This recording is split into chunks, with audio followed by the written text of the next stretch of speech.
지난 시간에 11장 마지막 부분 중심으로 살펴봤었는데요.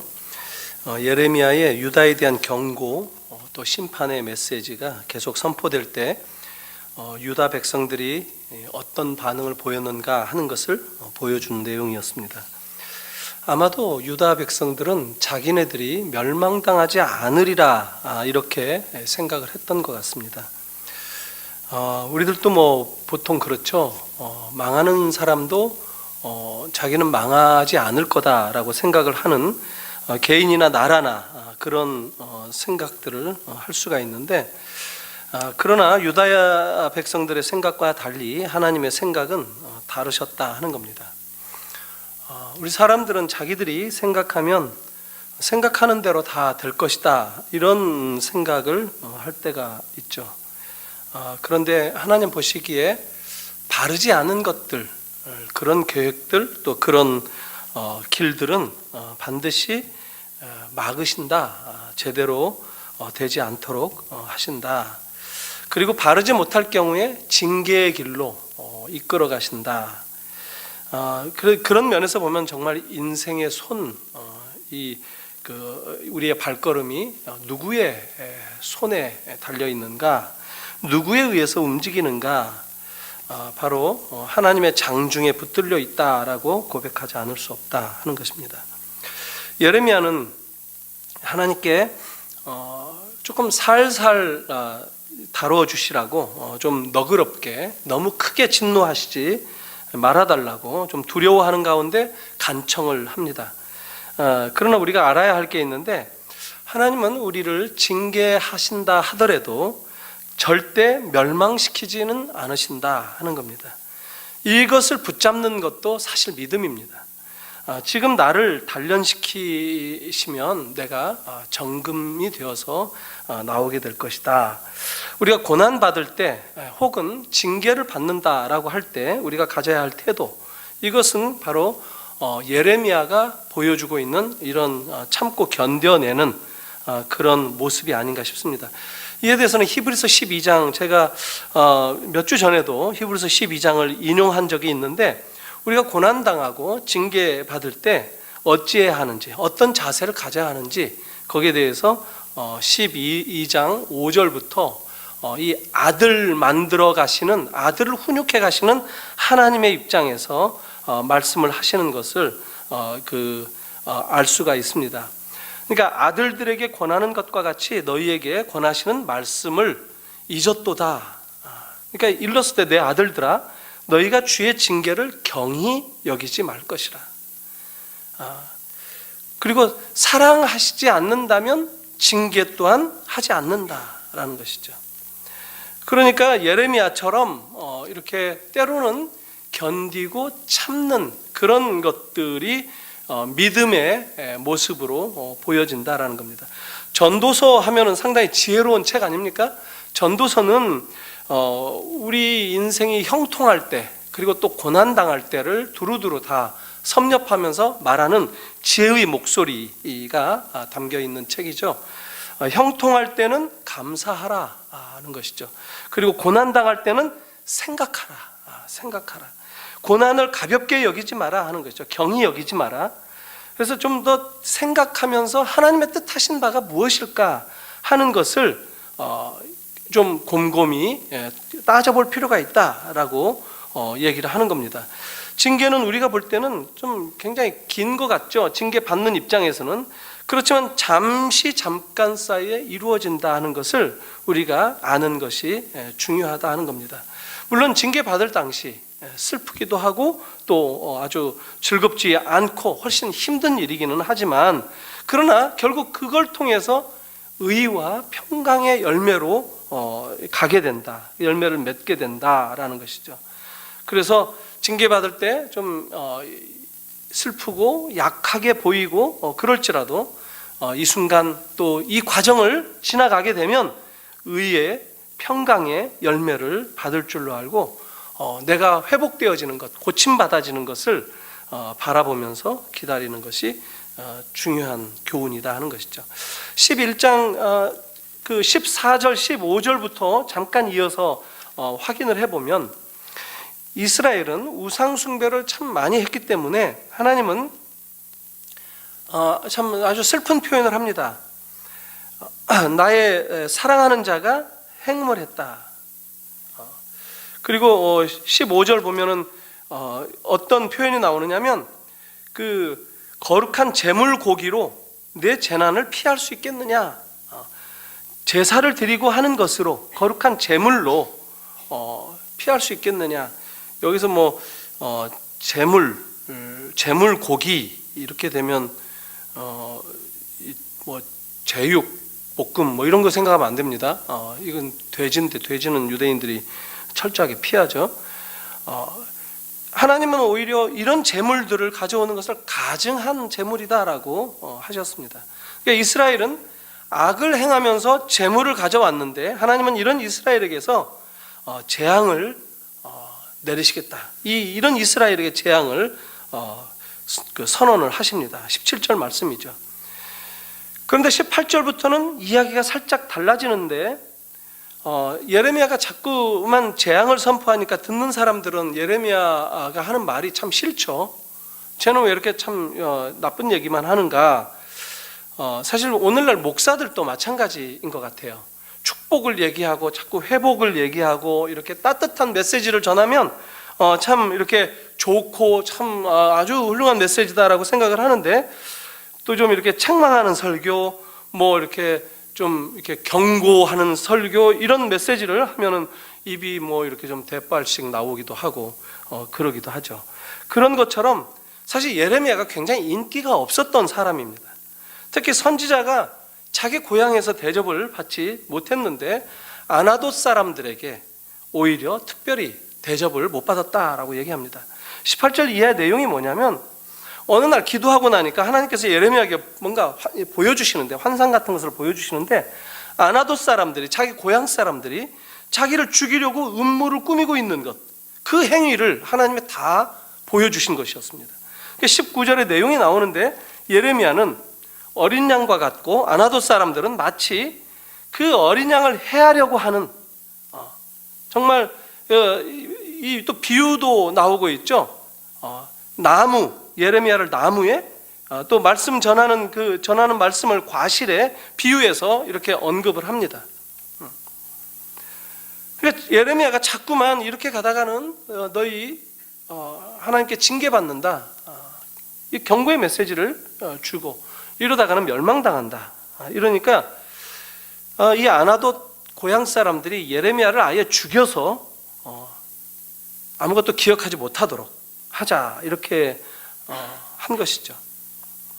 죽여서 그 이름을 다시 기억하지 못하게 하자고 음모를 꾸민 것입니다. 하나님이 그것을 예레미야에게 이렇게 가르쳐 주셨어요. 예레미야는 정말 억울하죠.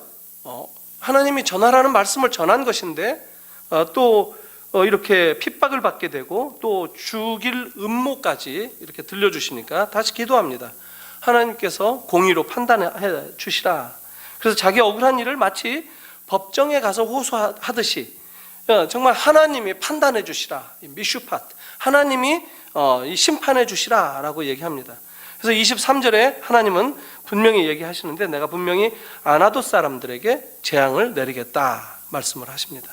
아나돗에 있는 청년들에게는 칼에 기근에 죽게 하고 재앙을 내릴 것이다 얘기합니다.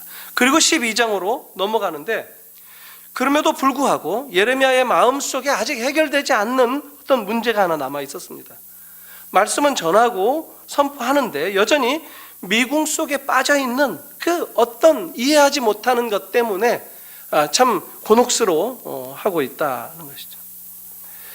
이때 이 시대적인 배경이 여호와긴 때, 그리고 시드기야 왕 때였죠. 마지막 왕이었으니까. 사실 동일한 시기에 하박국 선지자도 활동을 했었던 시기였습니다. 원래 여호와긴이라는 사람은 백성들이 세운 왕이 아니었어요. 백성들이 세운 왕은 여호아스였죠. 여호아스. 그래서 여호와긴이 애굽에 가서 애굽 왕에게 살살거리면서 아부하고 도움을 청하면서 오히려 이 왕을 잡아 죽이고 스스로를 왕으로 세워달라고 했던 그 사람이 여호와긴입니다. 그러니까 엉뚱한 사람이 애굽에서 그 도움을 받고 왕이 되어버린 거죠. 근데 이 왕은 아주 악한 왕이어서 선지자 우리야도 죽였고 또 자기 말을 듣지 않는 사람들은 다 죽이는 그런 상황이었습니다. 그래서 그가 왕이 되어서 애굽에 조공을 죄다 갖다 퍼주는데 자기 집도 너무 화려하게 짓고 붉은 빛으로 백향목을 사용해서 다락을 만들기도 하고 자랑을 했습니다. 이 경건한 사람들이 보기에는 얼마나 속이 상합니까? 그래서 예레미야가 그런 질문을 던지는 겁니다. 하나님은 의로우시지 않습니까? 라고 먼저 얘기를 해요. 여호와여, 내가 주와 변론할 때에는 주께서 의로우시니이다. 그러나 내가 주께 질문하옵나니 악한 자의 길이 형통하여 반역한 자가 다 평안함은 무슨 까닭입니까? 저 악한 여호와긴 왕, 저 반역자, 저 왕이 저렇게 형통하게 번지르하게 백향목 누각을 짓고 살아가는 그 모습을 보고 속이 상한다, 이렇게 생각을 한 나머지 어떻게 악한 자가 형통할 수 있는가? 오늘 우리들도 종종 그런 생각이 들죠. 예수도 안 믿고 또 생각하는 것은 굉장히 세속적이고 심지어는 다른 사람들을 모함하고 악하게 구는 그런 사람들인데 세상에서 굉장히 잘 나가고 또 사업도 잘 하는 그런 사람들을 볼 때 하나님은 뭐 어디 계시는가, 저거 안 잡아 가시고 이런 생각할 때가 있죠. 지금 이 의로운 예레미야는 핍박당하는 중에 있는데 저 악한 저 악인, 저 왜 이렇게 잘 먹고 잘 사는가? 결국 악인도 하나님이 세우신다는 것을 알기 때문에 주께서 그들을 심으심으로 그들의 이 뿌리가 박히고 장성하여 열매를 맺게 되는 것인데, 어떻게 겉과 다르게 뒤돌아서서는 행동거지가 엉망인데 하나님은 나의 상황은 다 감찰하시고 계시면서 저 악인에 대해서는 그냥 건너뛰시는 것 같은가? 이게 예레미야가 던지는 질문이었습니다. 하박국도 그렇죠. 의인은 도대체 어떻게 살라고 합니까? 의인은 무엇으로 산다는 말입니까? 의인은 그래서 무엇으로 산다고 하죠? 믿음으로 산다고 대답을 해줍니다. 이게 하박국에서도 나온 얘기인데 오늘 지금 이 예레미야가 심기가 불편해서 하나님이 도대체 이럴 수 있습니까? 하고 따지는데, 양을 잡으려고 끌어냄같이 선지자들을 하나님이 끌어내서 그들을 죽일 날을 예비해달라, 이렇게 간청을 하는 겁니다. 4절에도 보니까 언제까지 이렇게 나옵니다. 언제까지 이 땅이 슬퍼하며 온 지방의 채소가 마르리이까. 언제까지 악한 자들이 이렇게 하나님이 내버려 두신 채로 승승장구할 수 있겠는가 하는 것에 대한 회의가 드는 질문이었다라는 겁니다. 하나님께서 자기들이 하는 일을 안 보신다라고 주장하면서 더 담대하게 악을 행하는, 이게 악인들의 특징 아닙니까? 그래서 예레미야가 그런 질문을 던졌더니 5절에 말하는 사람이 바뀌어서 대답을 합니다. 만일 네가 보행자와 함께 달려도 피곤하다면, 걷는 사람하고 같이 달리면 뜀박질을 하는데 피곤하다면 어찌 능히 말과 함께 달리기를 할 수 있겠는가? 아주 동문서답을 하셨습니다.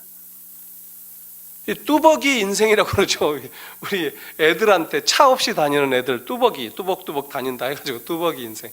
뚜벅이가 굉장히 고달프죠. 특히 이제 봄 되니까 좋은데 겨울에 추울 때는 뚜벅이가 참 아주 고달프죠. 굉장히 힘든 삶을 산다라는 것이죠. 그런데 안 그래도 힘든데 더 힘든 그 상황을 만들면 되겠는가, 이렇게 얘기를 하는 것이죠. 그러니까 예레미야가 여호와긴을 보고 속상해하고 힘들어하는 것은 이해가 되는데, 지금 하나님 보시기에 지금 같이 보행자하고 뛰어가는데 달리기를 하는 중에 있는데 조금 있으면 바벨론이라고 하는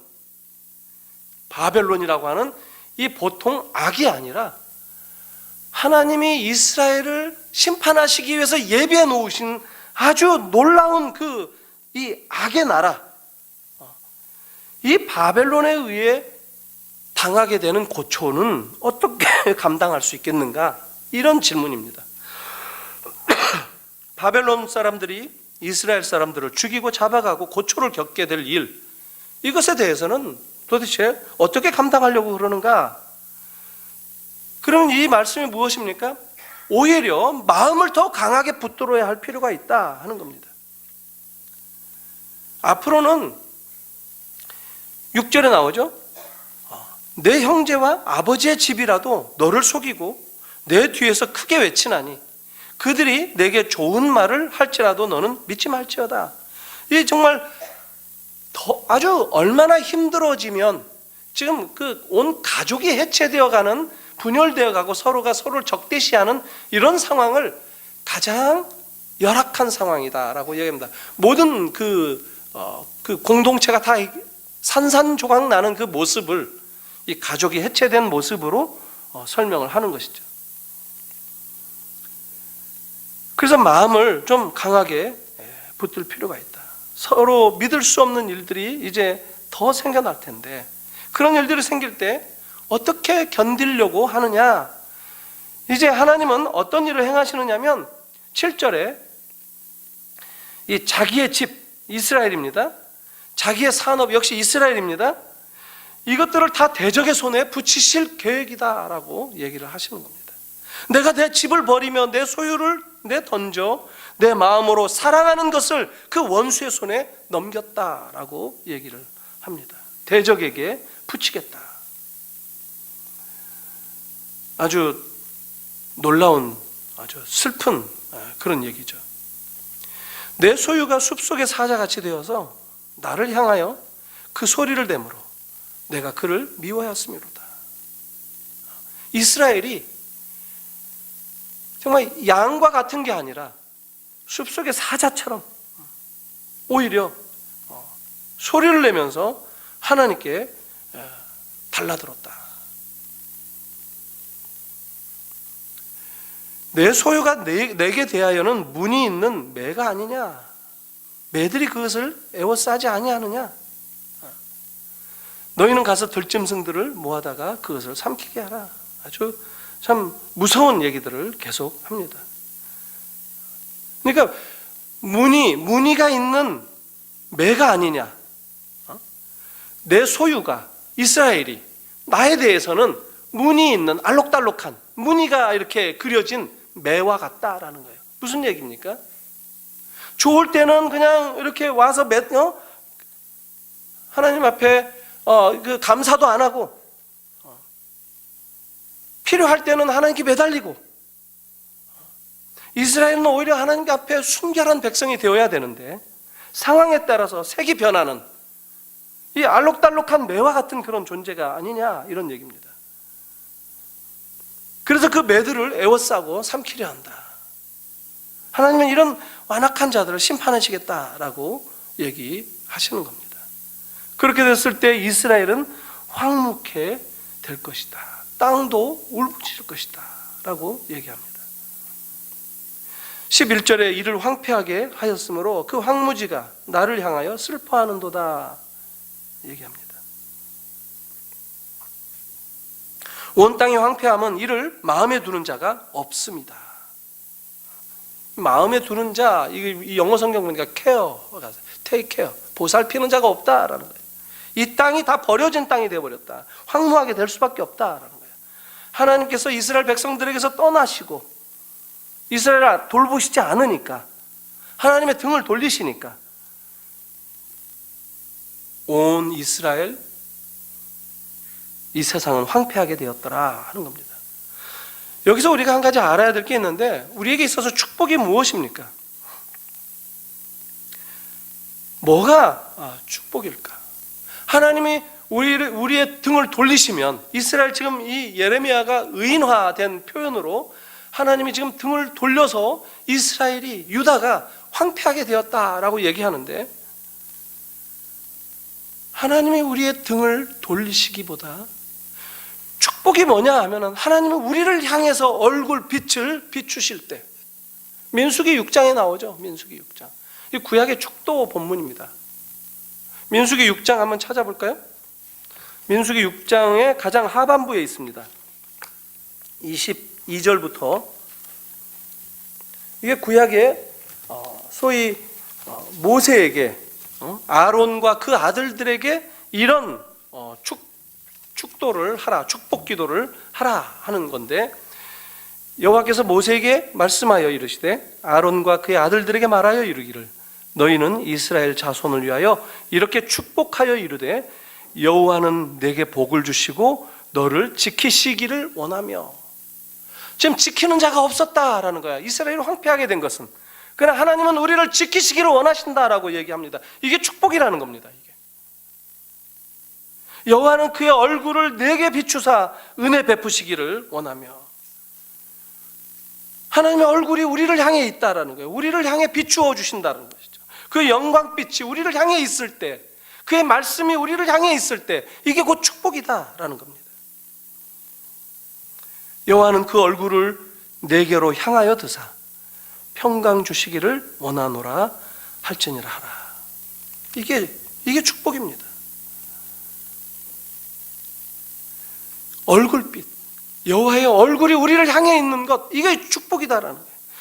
내가 너와 함께 하겠다라고 하는 것, 하나님께서 우리를 지켜주시겠다라고 약속을 하시는 그것이 곧 축복이다라는 거예요. 우리에게 정말 얼굴빛만 비추어 주셔도 정말 대단한 축복이 된다 하는 것입니다. 하나님이 함께 하시는 것, 이게 복된 것이다라는 거예요. 이거를 소중히 여길 줄 알아야 된다라는 겁니다. 이 하나님이 떠난 이 유다 땅, 황폐하게 되어지고 그 자체가 곧 죽음이고, 그러나 지금 이런 상황을 통해서 우리가 기대하고 우리가 다시 메시지를 붙잡을 수 있는 것은 뭐냐면, 여호와의 얼굴이 나를 향해 비추시는 것, 이것이 진정으로 행복한 것이구나. 이것이 하나님의 축복이구나.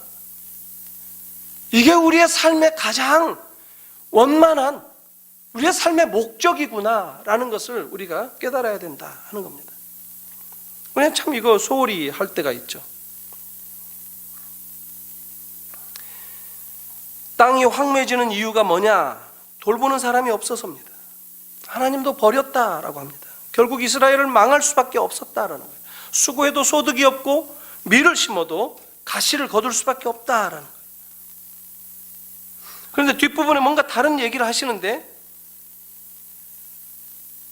이스라엘을 해치고 이스라엘 땅을 해치는 그 바벨론과 그 바벨론 사람들을 내가 그냥 두지 않겠다. 하나님 또 이렇게 말씀하셨습니다. 보라, 내가 그들을 그 땅에서 뽑아버리고 유다 집을 다시 뽑아내겠다. 그리고 이스라엘 백성들을 긍휼히 여기셔서 각 사람들을 그 산업으로 인도하리니 하나님께서 다시 구원하고 다시 괴롭던 그 고난의 세월을 이제 해결해 주시면서 그들을 괴롭힌 자들을 이제 역설적으로 심판하시겠다라고 선언하십니다. 그런데 그러기 위해서는 단서가 있습니다. 이스라엘 백성들이 다시 하나님을 섬기고 다시 하나님 앞에 돌아오게 되고 다시 하나님께 순종하게 되고 이전에 바알 숭배를 하던 그런 정성의 절반이라도 사용해서 하나님께 순종을 한다면 기회를 얼마든지 보장해 주겠다 하는 겁니다.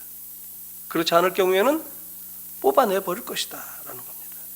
그러니까 지금 이스라엘 백성들, 이 유다가 징계받는 것, 이것은 맞는데 설사 포로로 끌려간다 할지라도, 바벨론에 가서 포로가 된다 할지라도 소망을 잃지는 마라라는 이런 하나님의 이 마음속 깊은 사랑의 메시지, 이 울림의 메시지가 있다라는 겁니다.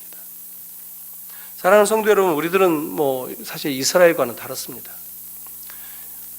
저희들은 사실 이스라엘보다 훨씬 더 좋은 조건이다라고 생각할 수 있습니다. 왜냐하면 우리는 이스라엘이 실패했던 거가 뭐죠? 그들은 율법을 놓고 이걸 행하니 많이 하면서 턱걸이에서 무너졌었죠. 근데 우리는 예수 그리스도의 은혜가 우리에게 값없이 거저 주어졌다라고 하는 것, 내가 원해서 내가 노력해서가 아니라 하나님의 긍휼이 여겨주시는 것 때문에 내가 하나님의 자녀가 되었다라고 하는 이 출발점이 다르다라는 겁니다.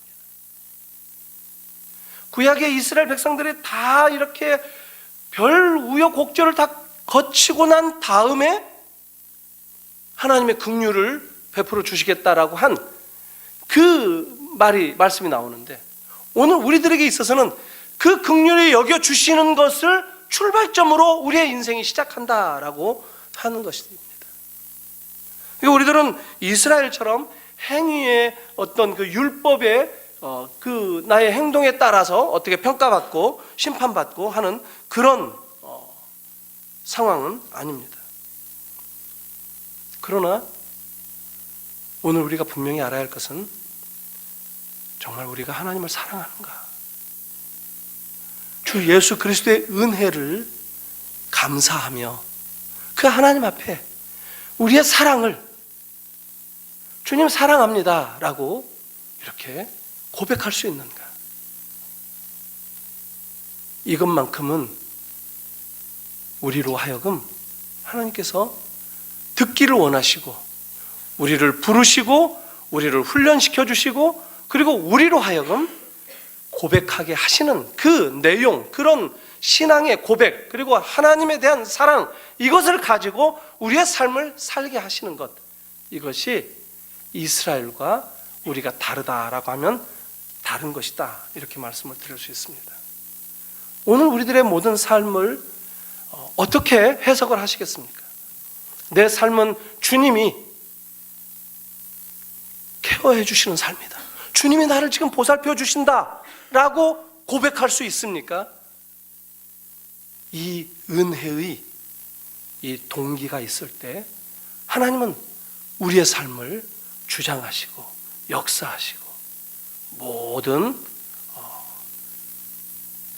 흉과 화로부터 우리를 지켜주시는, 이것이 예레미야를 통해서 이스라엘에게 선포했던 그들의 심판에 대한 메시지이며, 또 그 가운데 담겨져 있는 소망의 끈이었다라고 하는 것, 이것을 다시 한번 확인하면서 내 신앙의 삶을 좀 점검하실 수 있는 저와 여러분들이 되기를 바랍니다.